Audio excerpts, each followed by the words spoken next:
Hai guys, semoga kalian di rumah baik-baik saja ya dan sehat-sehat selalu. Nah, PPKM udah mulai level 3 nih guys. Tempat hiburan udah pada mulai buka.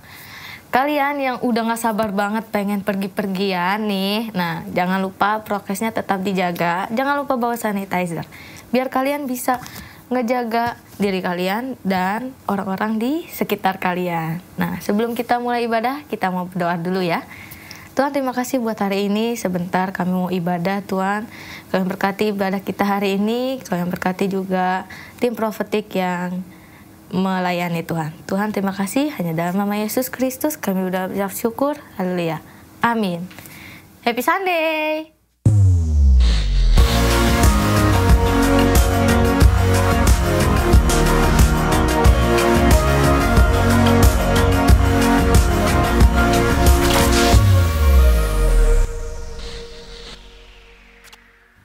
Shalom Sparkling, mari sama-sama hari ini kita mau bersorak akan kebaikan Tuhan. Amin.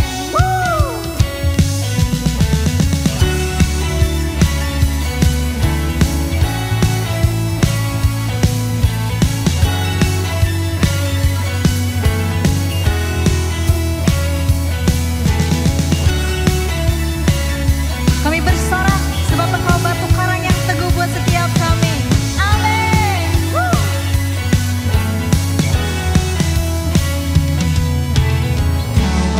Karang yang teguh, kota benteng dan perisaiku, yang menang kalahkan mau, penyelamat yang bangkit dan hidup.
Yesus batu penjuru,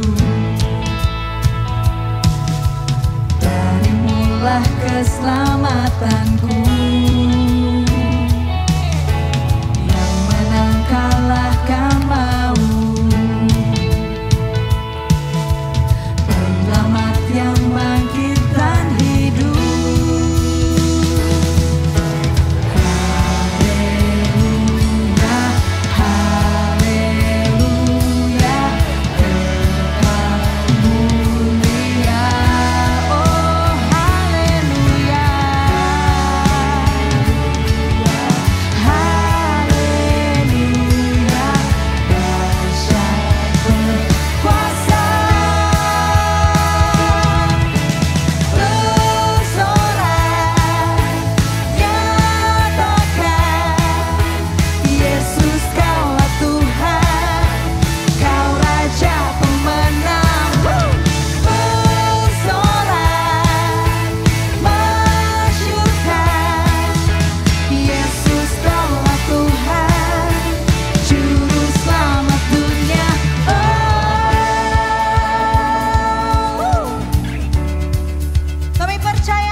Buat setiap kami Tuhan, Kau menara perlindungan buat setiap kami. Kami mau sorakan Engkau. Haleluya. Amin.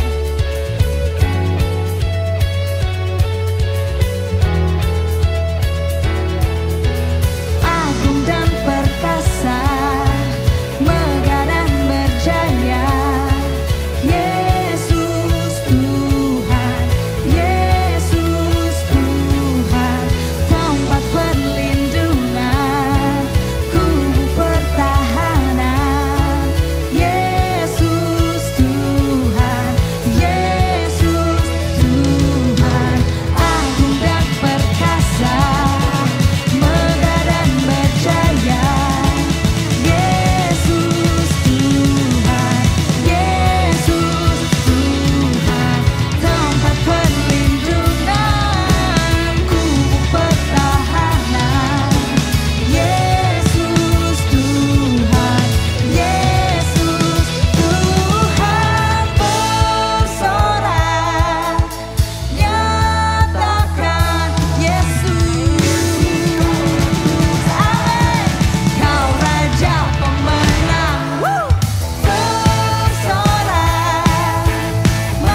setiap kami Tuhan.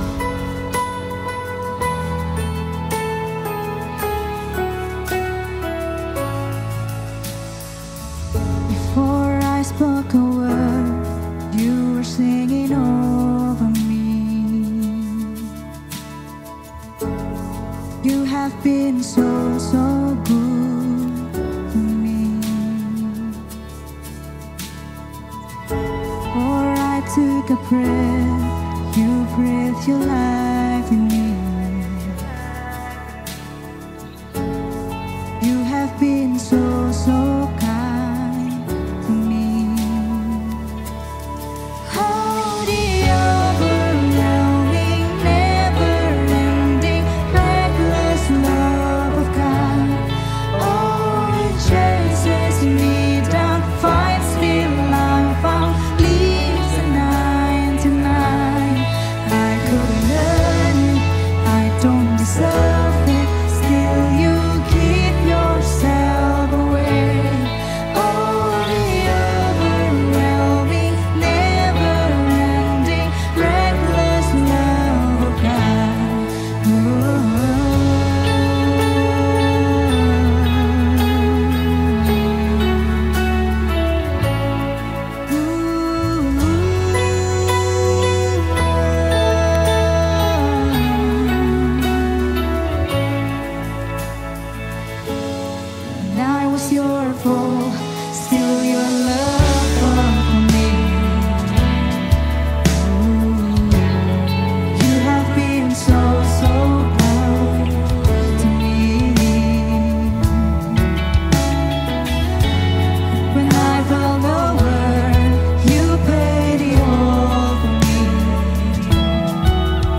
Sebab kami tahu Tuhan penebusan-Mu sempurna buat setiap kami.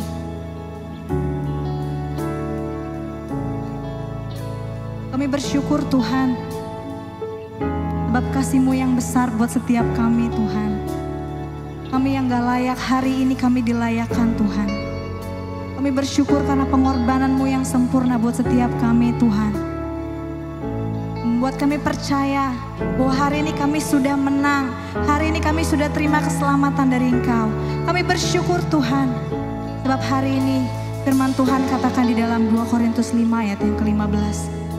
Dan Kristus telah mati untuk semua orang, supaya mereka yang hidup tidak lagi hidup untuk dirinya sendiri, tetapi untuk Dia yang telah mati dan telah dibangkitkan untuk mereka. Di ayat yang ke-21, Dia yang tidak mengenal dosa telah dibuatnya menjadi dosa karena kita, supaya di dalam Dia kita dibenarkan oleh Allah. Hari ini Tuhan, apa yang Kau lakukan buat setiap kami hari ini, kami percaya itu karena kasih-Mu yang besar atas setiap kita. Kasih-Mu yang besar buat setiap hidup kami Tuhan. Kami bersyukur Tuhan.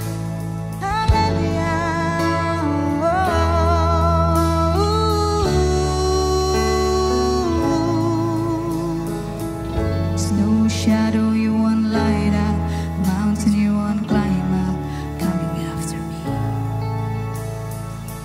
Snow wall you won't kick down, lie you won't tear down, coming after me. Snow shadow you won't light up, mountain you won't climb up, coming after me. Snow wall you won't kick down, lie you won't tear down, coming after me. Snow shadow you won't light up, mountain you won't climb up, coming after me. Snow wall you won't kick down, lie you won't tear down, coming after me. Oh, the overwhelming, never-ending, reckless love of God. Oh, it chases me down, fights till I'm found, leave tonight, tonight. I didn't earn it, I don't deserve it, still you give yourself away. Oh, the overwhelming, never-ending, reckless love of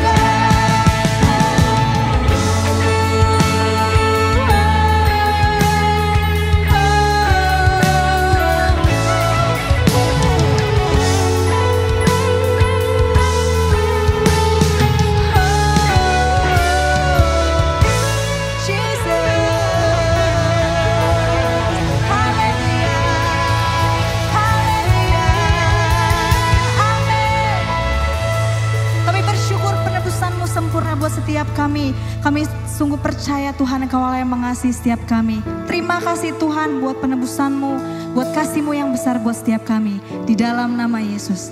Amin. Shalom teman-teman Sparkling, senang sekali saat ini saya bisa menjumpai teman-teman semua sekalipun secara virtual. Saya percaya di tengah-tengah kondisi yang kita hadapi sekarang, sekalipun banyak tantangan, tapi kita tetap percaya Tuhan yang mengasihi kita ada bersama dengan kita. Sebelum saya berbagi lebih jauh tentang firman Tuhan hari ini, saya ingin mengajak teman-teman semua, mari kita berdoa sebentar dan datang kepada Tuhan. Bapa, kami mengucap syukur, saat ini dimanapun kami berada, kami tahu kami tidak pernah sendiri sebab Tuhan yang menyertai kami. Kami tahu Tuhan tantangan yang ada di depan kami seringkali bukan sesuatu yang kami rasa kami siap, tantangan yang bahkan kami belum ketahui, tapi kami percaya Allah yang penuh dengan kuasa, Bapa yang baik itu menyertai kami sepanjang perjalanan kami.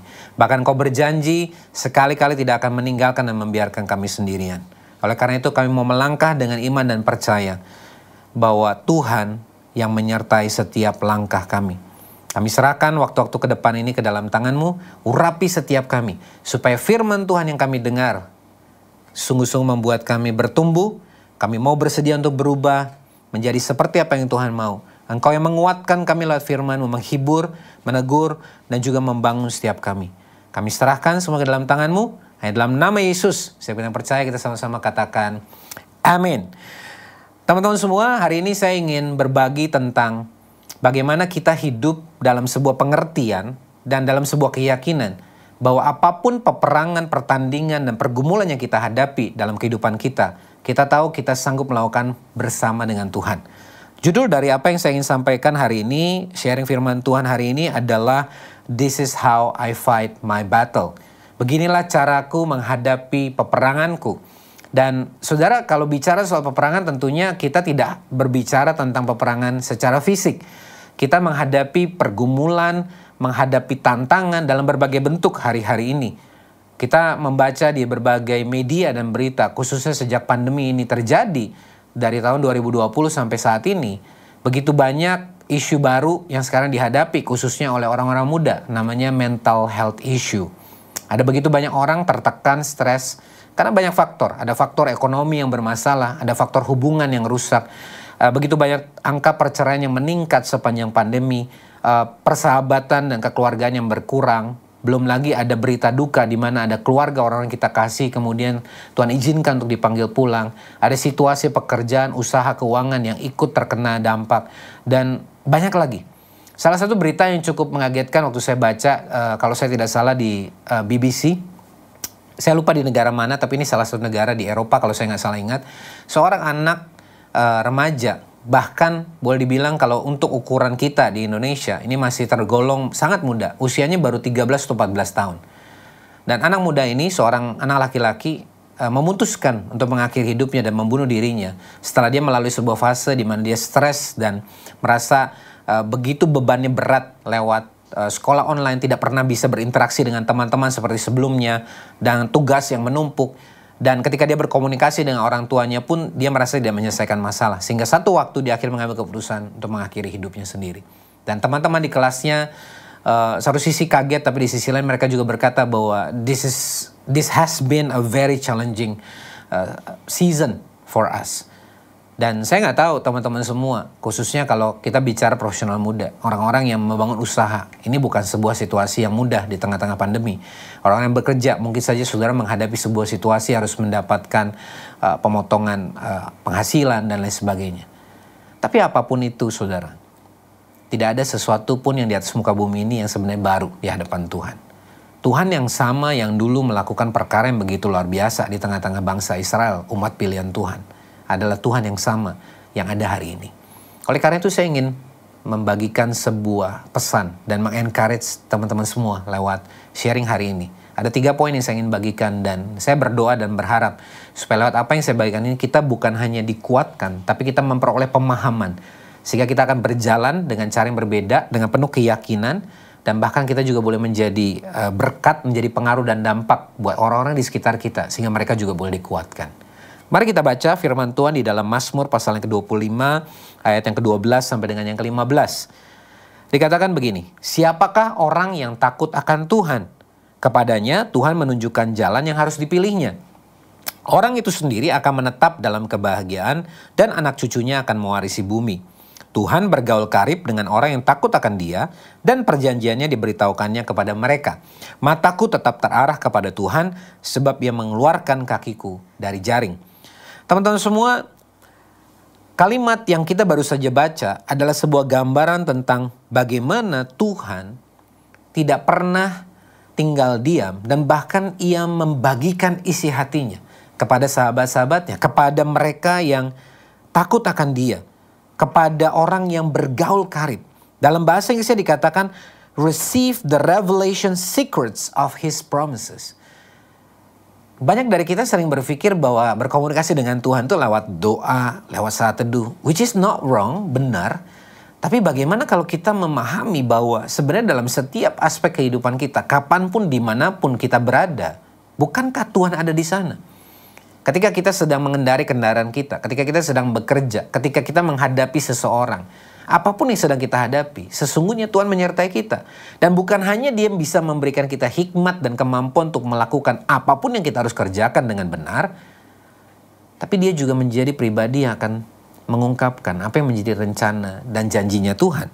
Makanya penting buat kita bukan sebenarnya tahu persis endingnya itu bentuknya seperti apa. Tapi ada dua hal yang penting. Yang pertama, kita tahu persis bahwa pada akhirnya Tuhan sudah menetapkan kita sebagai lebih dari pemenang. Dia menyertai kita sampai akhir.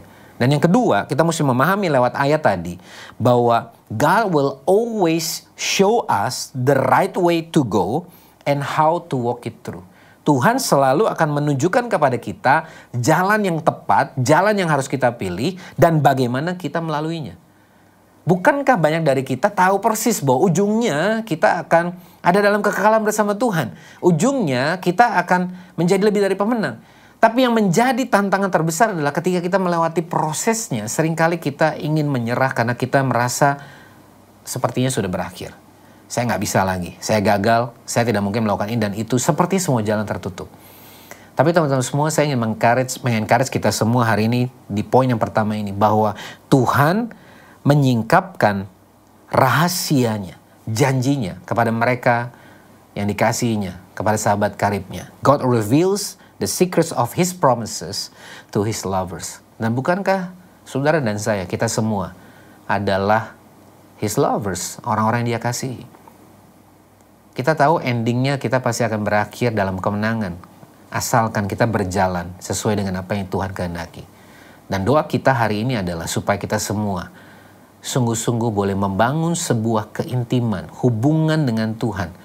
Bukan hanya sekedar kegiatan agamawi, tapi bagaimana dalam kehidupan kita, entah apapun yang kita sedang kerjakan, kita menyadari betul bahwa Tuhan ada bersama dengan kita.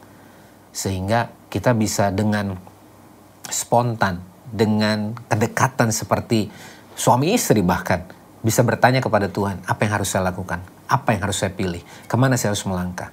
Dan saya percaya, Tuhan tidak pernah tinggal diam ketika kita datang kepada Tuhan. Ada amin? Saya berdoa dimanapun saudara berada sekarang, saudara benar-benar mengaminkan ini dan mulai percaya that He is close. Dia dekat, Dia menyertai saudara. Ini fondasi penting untuk kita benar-benar tahu bagaimana kita menghadapi peperangan kita, bagaimana kita mengerjakan peperangan kita di dalam Tuhan. Yang kedua, mari kita buka di poin yang kedua dan ketiga ini. Saya ingin mengambil sebuah kisah dari dua raja-raja, sebuah kisah di mana ketika kita tahu di zaman itu bangsa Israel dan bangsa Aram sekalipun datang dari silsilah yang sama, tapi menghadapi sebuah tantangan ketika mereka saling berperang. Dikatakan di dalam ayat yang 2 Raja-Raja 6 ayat yang ke-8 dimulai, raja negeri Aram sedang berperang melawan Israel. Ya, dia berunding dengan pegawai-pegawainya lalu katanya ke tempat ini dan itu haruslah kamu turun menghadang. Artinya dia sedang membuat strategi sebagai raja untuk berperang menghadapi orang Israel. Lalu kalimat berikutnya menarik, di lain sisi ya di pihak Israel dikatakan tetapi abdi Allah, ini cerita tentang Elisa, menyuruh orang kepada Raja Israel dan berkata, awas jangan lewat dari tempat itu sebab orang Aram sudah turun menghadang ke sana. Dan Raja Israel taat. Dia menyuruh orang-orang ke tempat yang disebutkan abdi Allah kepadanya. Demikianlah Elisa memperingatkan kepadanya supaya berawas-awas di sana, bukan sekali dua kali saja. Artinya berkali-kali. Artinya lewat kisah ini kita menemukan Raja Aram terus mencoba menggunakan strategi yang dia bisa lakukan, menyusup, menggunakan cara ini dan itu untuk menghadapi orang Israel, untuk mengalahkan orang Israel.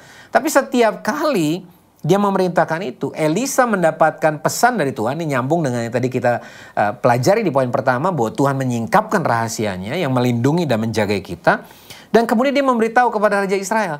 Sehingga mereka tidak pernah jatuh ke dalam perangkap dan strateginya orang Aram gitu. Maka mengamuklah hati Raja Aram tentang hal itu. Dipanggilnya pegawai-pegawainya dan mereka ditanya, tidakkah dapat kamu memberitahukan kepadaku siapa dari kita memihak kepada dari Israel? Dia pikir ada pengkhianat. Tetapi salah satu pegawainya berkata, tidak tuanku raja. Melainkan Elisa, nabi yang di Israel, dia yang memberitahukan kepada Raja Israel tentang perkataan-perkataan yang diucapkan oleh tuanku di kamar tidurmu. Menarik sekali, ayatnya dituliskan, bahkan Elisa dikatakan tahu apa yang dibicarakan di dalam momen private seorang Raja Aram di kamar tidurnya. Maka kemudian raja menyuruh orang pergi untuk menangkap dia. Dan ketika dia mengirim kuda serta kereta dan tentara yang besar, di waktu malam mengepung kota itu dituliskan Pelayannya Elisa ini bangun pagi-pagi pergi keluar dan dia melihat suatu tentara dengan kuda dan kereta yang ada di sekeliling kota itu. Ini bagian momen cerita yang kita semua mungkin sudah pernah dengar dan ini cukup terkenal. Karena bujangnya ketakutan, terus dia nanya, kita harus ngapain? Lalu Elisa menjawab, jangan takut sebab lebih banyak yang menyertai kita daripada yang menyertai mereka. Nah, ini kalimat yang sering kita dengar dan sering kali kita lafalkan kan. Lebih banyak yang menyertai kita daripada yang menyertai mereka.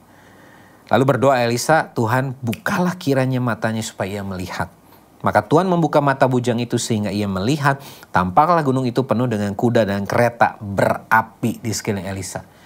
Saudara, lewat poin yang kedua ini saya ingin mengatakan begini. Bahwa seringkali musuh yang kita hadapi itu apapun bentuknya. Entah itu kita bicara secara real, orang yang mau mencelakakan kita. Ataupun sebuah tantangan kondisi psikologis, tantangan ekonomi. Apapun yang sedang kita hadapi itu begitu real. Seperti tentara berkuda yang dihadapi oleh orang Israel dari pasukan Raja Aram.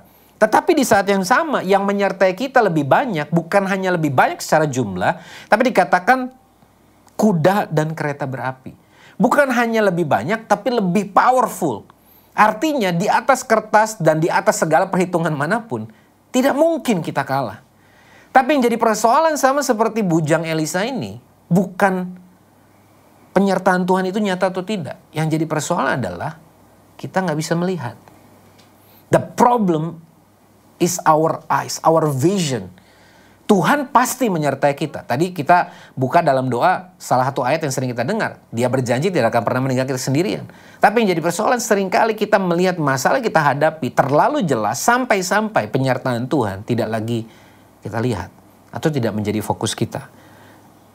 Makanya sebuah kalimat yang saya ingin sampaikan poin kedua gini. Seringkali ya yang menjadi persoalan gini. We are attacked by the enemy yet surrounded by God. Kita memang benar diserang. Kita memang benar dalam peperangan. Tapi kita harus mengingat dan menyadari sebuah kebenaran yang lain. Yaitu kita tetap ada dalam perlindungan dan penyertaan Tuhan. Kenapa banyak orang stres? Karena merasa dia sendirian. Dia nggak tahu lagi jalan keluarnya. Semalam kami biasa tiap malam saya sama istri dan anak-anak kita biasanya doa bareng-bareng dan mereka selalu kumpul di kamar saya.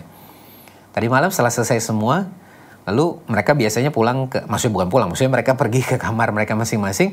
Terus anak saya yang paling kecil ini kan paling aktif gitu ya, namanya Daniel. Berkali-kali bolak-balik. Kenapa bolak-balik? Karena tiap kali kokonya yang tidur bareng dia ke WC lah, keluar ngambil minum lah, dia pasti akan keluar. Kenapa? Karena dia takut sendirian di kamar. Terus dia bilang, alasannya katanya kokonya lagi pup di WC gitu, jadi bau dia keluar.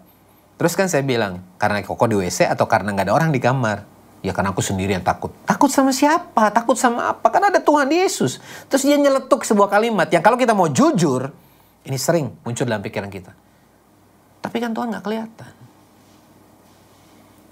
Teman-teman semua, tanpa kita sadari seringkali ketika kita menghadapi tantangan dan kita mulai dikuasai ketakutan, kekhawatiran dan berpikir hal-hal yang begitu jauh ke depan dan kita jadi frustasi dan stres, kita melupakan sebuah kebenaran penting. Tuhan ada menyertai kita. Dengan kata lain, kita seringkali tanpa sadar mengatakan hal yang sama seperti anak saya yang masih kecil usia 7 tahun. Tapi Tuhan gak kelihatan. Atau dalam bahasa yang lain mungkin, tapi Tuhan ada di mana? Makanya kalimat tadi, those who are with us are more than those who are with them, itu membutuhkan mata iman. Bukan hanya yang menyertai kita lebih banyak, tapi lebih powerful. Doa kita seharusnya bukanlah Tuhan kalahkan, hancurkan, singkirkan pergumulan, tantangan, peperangan, musuh atau whatever. Tapi mungkin yang terbaik gini, karena Tuhan pasti menolong kita. Tapi doa mungkin yang lebih tepat adalah begini. Tuhan singkapkan, bukakan, beri aku pengertian, biar aku melihat, biar imanku percaya bahwa Tuhan ada bersama dengan aku. Bahwa aku bisa melihat Tuhan nyata. Dan bukankah kalau kita menoleh ke belakang dengan semua proses yang sudah kita lewati, kita sebenarnya menyadari kan bahwa ada begitu banyak tantangan dan masalah yang ketika kita jalan di waktu-waktu itu, kita begitu stres. Tapi akhirnya kalau kita menoleh ke belakang di sekarang di posisinya, kita akan berkata, iya ya, waktu itu Tuhan kasih jalan. Tuhan buka jalan. Waktu aku tuh hampir gagal dalam pekerjaanku. Tiba-tiba aja ada teman kerjaku yang tiba-tiba datang nelpon untuk untuk membantu. Ketika aku hampir aja kecelakaan, tiba-tiba aja ada polisi entah muncul dari mana di lokasi tempat kejadian. Ketika aku dalam situasi yang benar-benar nggak tahu harus gimana, tiba-tiba ada orang yang menolong. Saudara, bukankah seringkali sesuatu yang kita nggak pernah pikirkan, tiba-tiba Tuhan singkapkan. Kenapa? Karena dia tidak pernah melepaskan matanya dari kita. Doanya bukan soal Tuhan tolong sertai aku, Tuhan tolong singkirkan musuhku, tapi doa kita adalah Tuhan beri aku pengertian, bukakan mataku, let me see your presence. Dan itu yang akan membuat kita punya iman yang sama seperti Elisa. Makanya Elisa gak pernah takut, karena dia sudah melihat, bujangnya belum melihat. Doa saya hari ini di dalam nama Yesus, biar mata kita, iman kita hari terbuka dan bangkit apapun tantangan yang sedang kita hadapi. Kita berdoa supaya Tuhan benar-benar menolong kita melihat bagaimana Tuhan melihat.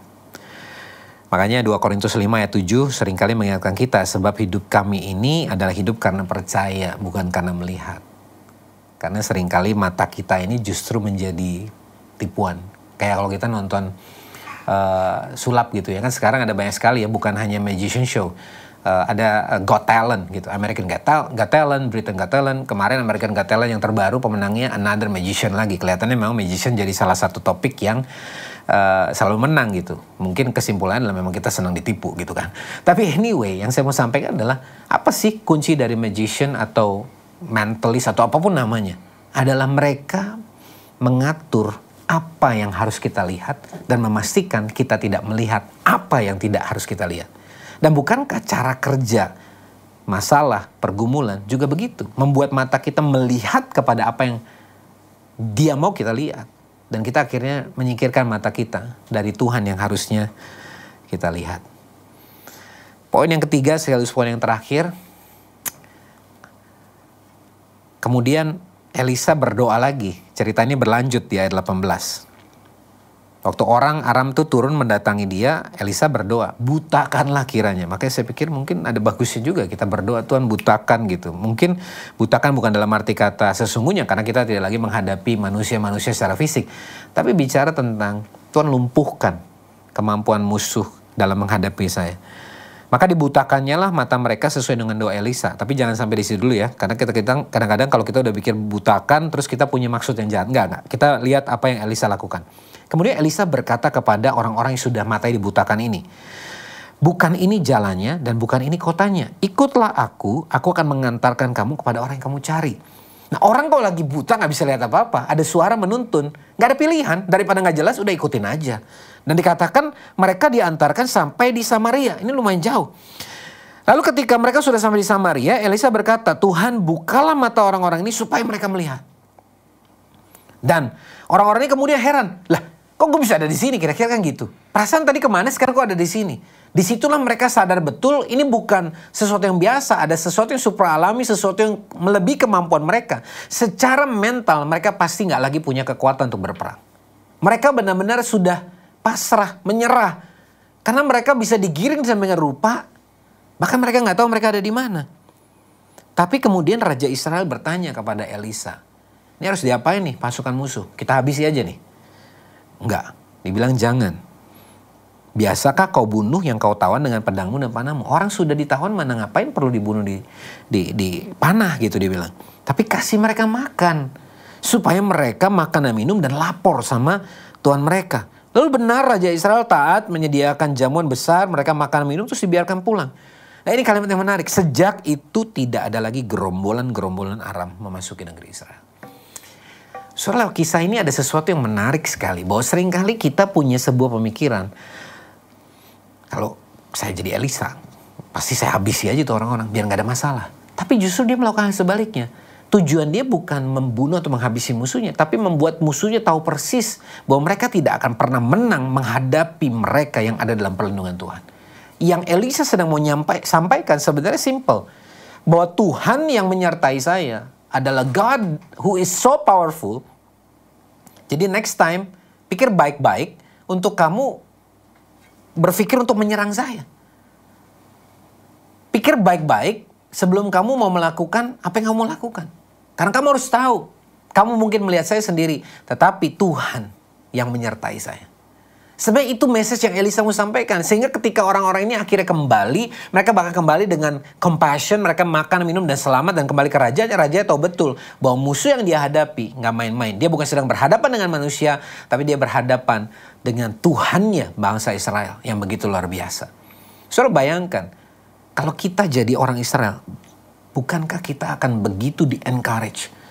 Bukan hanya yang menyertai kita jauh lebih banyak, jauh lebih powerful. But poin yang ketiga kita mesti ingat, God is actually the one who fight for us. Tuhanlah yang sebenarnya berperang bagi kita. Janji Tuhan itu diberikan kepada mereka yang karib kepada Dia. Artinya kita yang intim, kita yang connected, kita yang komunikasi secara intens dengan Tuhan. Makanya kita punya janji yang kita pegang. Itulah fondasinya tadi saya sampaikan di poin pertama. Dan di poin kedua kita melihat sebuah kebenaran bahwa Tuhan pasti menyertai. Tapi kita perlu berdoa dan punya iman supaya mata kita melihat penyertaan itu nyata. Bahwa yang menyertai kita itu ada, bahkan lebih besar, lebih powerful. Dan poin yang terakhir yang tadi saya baru sampaikan. God is the one who fight for us. Tuhanlah yang berperang bagi kita.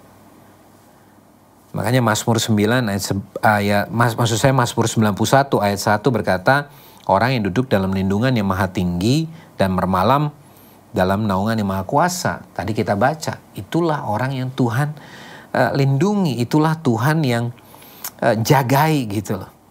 Jadi janji Tuhan adalah kepada mereka yang terkonek, yang bersekutu, yang dekat, yang berhubungan dengan Tuhan. Protection-nya, jawaban dari doa kita, bahkan yang paling utama adalah kehadirannya dalam situasi yang penuh tantangan. Itulah yang kita semua miliki sebagai orang-orang yang diselamatkan, orang-orang yang disebut anak-anak Tuhan yang Ia kasihi. Jadi teman-teman semua, saya mau mengencourage kita semua bahwa apapun yang sedang kita hadapi hari ini, perangnya mungkin belum selesai, tantangannya mungkin masih ada. Pandemi ini akan masih terus ada. Tantangan dalam pekerjaan, keluarga, hubungan, usaha, keuangan, pelayanan, emosional, personal, apapun itu masih akan terus kita hadapi ke depan. Tapi ada satu hal yang tidak akan pernah berubah. Bahwa Tuhan yang berjanji memulai hal yang baik di dalam hidup kita akan meneruskannya sampai pada akhirnya.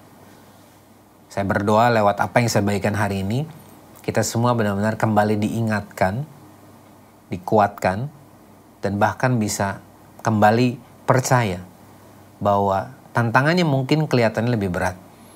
Tapi itu tidak membuat Tuhan yang sama, yang dulu melakukan perkara yang luar biasa, akan kewalahan. Sebab Dia Tuhan yang tahu persis apa yang harus Dia lakukan. Dia menyertai kita, Dia memberikan kita kekuatan. Bahkan Dia yang berjanji, segala pintu yang kamu kunci di bumi ini akan terkunci juga di surga. Ini dalam terjemahan sederhana Indonesia, Matius 16 ayat 19. Segala pintu yang kamu kunci di bumi ini akan terkunci juga di surga. Dan segala pintu yang kamu buka di bumi ini akan terbuka juga di surga.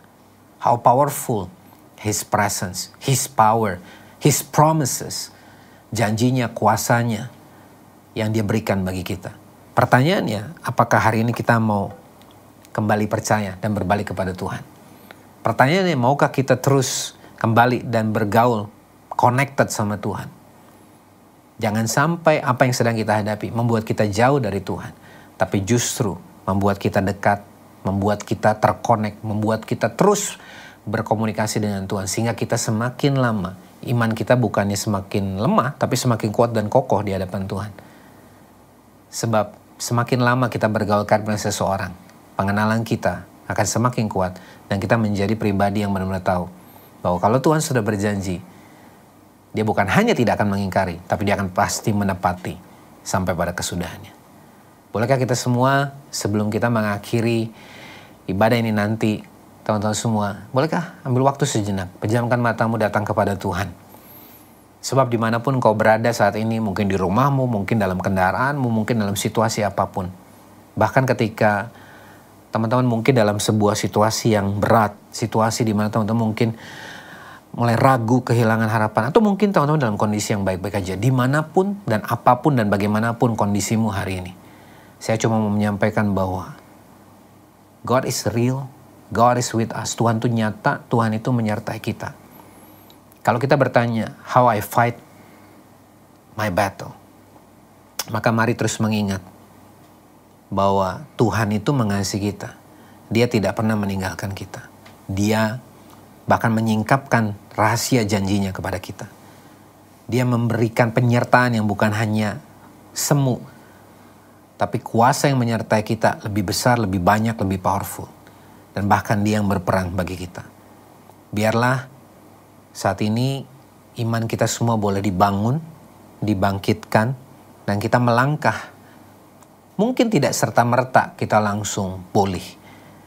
Tapi biarlah proses kebangkitan, proses kebangunan, proses pemulihan, proses di mana kita benar-benar menyadari bahwa masih ada harapan dan selalu akan ada harapan dalam Tuhan. Buat teman-teman yang ada di rumah atau dimanapun teman-teman berada, kalau teman-teman berkata, Tuhan, I need you, aku membutuhkan Tuhan, Tuhan kuatkan, Tuhan tolong aku, biar hari ini aku boleh memperoleh pengharapan baru. Bolehkah engkau taruh tanganmu di hatimu sekarang, dimanapun engkau berada saat ini. Bapakku berdoa buat setiap anak-anakmu, dimanapun dan kapanpun mereka menerima pesan ini. Aku berdoa Tuhan damai sejahtera, Tuhan yang melampaui segala akal manusia, hari ini turun menguasai hati mereka. Sehingga apapun ketakutan, keraguan, kecemasan yang mereka miliki saat ini, digantikan dengan damai sejahtera, kasih dari Tuhan yang menghangatkan hati mereka. Aku berdoa supaya mereka juga menerima hikmat dari Tuhan. Sehingga mereka tahu apa yang harus mereka kerjakan dan bagaimana mereka melakukannya. Nah, aku juga berdoa biar ada kuat kuasa, keberanian dari Tuhan. Untuk mereka melangkah dalam kebenaran, bangkit kembali dan percaya bahwa the best is still yet to come. Masa depan mereka sungguh ada dan pengharapan mereka gak pernah hilang. Dan buat mereka yang merasa gagal ataupun merasa hampir menyerah, biar hari ini tuh mereka kembali diingatkan bahwa Allah turut bekerja dalam segala sesuatu untuk mendatangkan kebaikan bahwa orang mengasihi dia. Biarlah anak-anakmu dimanapun mereka berada boleh menjadi orang-orang yang terus mengasihi Tuhan.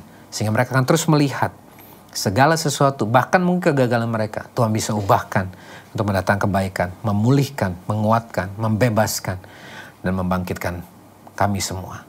Terima kasih Tuhan. Hari ini kami menyerahkan Tuhan seluruh hidup kami ke dalam tangan-Mu. Apapun yang sedang kami hadapi, kami yakin dan percaya.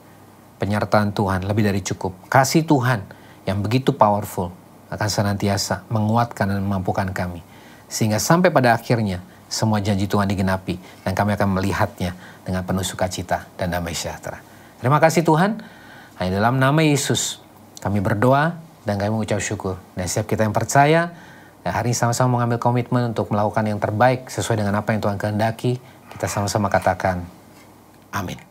Wow, bagaimana saudara tadi firman Tuhan? Luar biasa ya. Saya ingat satu firman Tuhan gini, janganlah engkau lupa memperkatakan kitab Taurat ini, tetapi renungkanlah itu siang dan malam, supaya engkau bertindak hati-hati sesuai dengan segala yang tertulis di dalamnya. Sebab dengan demikian perjalananmu akan berhasil dan engkau akan beruntung. Saya percaya saudara, ketika engkau dengar firman Tuhan dan kau tidak lupa memperkatakan, kau terus ingat, kau terus hidupi saudara, maka perjalananmu akan berhasil dan kau akan beruntung. Wah, luar biasa ya. Mari saudara, kalau engkau sudah mendengar firman Allah, kita mau akhiri ibadah kita hari ini. Mari angkat kedua belah tanganmu sparkling. Terimalah berkat hari ini. Kami percaya Tuhan apa yang hari ini kami dengar, Tuhan sediakan buat siap kami Tuhan. Untuk kami berubah dan berbuah. Hari ini jemaat sparkling, terimalah berkat dari Allah Bapa, cinta kasih dari Tuhan Yesus Kristus, dan persekutuan yang indah bersama Roh Kudus. Dari sekarang sampai selama-lamanya. Amin.